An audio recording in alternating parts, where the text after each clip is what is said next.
kaip važiuoja šitie 2 litrai. Yra paprastas golfas ir yra šis GTI golfas.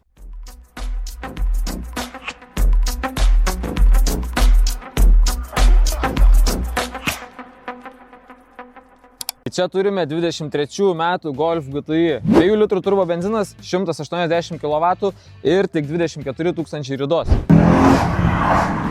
GTI vardas automobilių pasaulyje reiškia labai daug. Tai vienas automobilių, kuris gali būti ir kasdienis golfas ir taip pat duoti labai stiprią emociją sėdant už vairo. Iš išorės šitas golfas tikrai atrodo geriau nei paprastas golfas. GTI apdailo, raudoni akcentai. Na ir tas klasikinis stilius turbūt atpažįsta kiekvienas automobilių entuziastas. O taipogi žinot, kas dar skiria jį nuo paprasto golfo?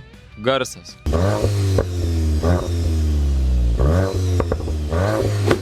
Tai salonas tikrai labai gražus, paprastas ekraniukas, multimedija, viskas labai gražiai atrodo.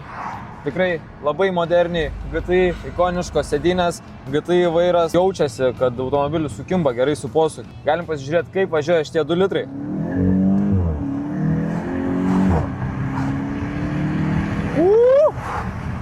Važiuoja tikrai smagiai. Prie automobilio taip pat pridedame Car Vertical ataskaitą ir automobilio rida tik 24 000 km. Tai realiai labai šviežias Golf GTI, kuris teikia labai geras emocijas. Na, o šio golfuko kaina 27 900 €. Taipogi teikiame leasingo paslaugas, mango draudimo nuo gedimų ir gali keisti savo seną automobilį. Tad jei nori automobilio, kuris vienodai tinka tiek kasdienai, tiek savaitgalio pasivažinėjimas, šitas Golf GTI yra kaip tik tau.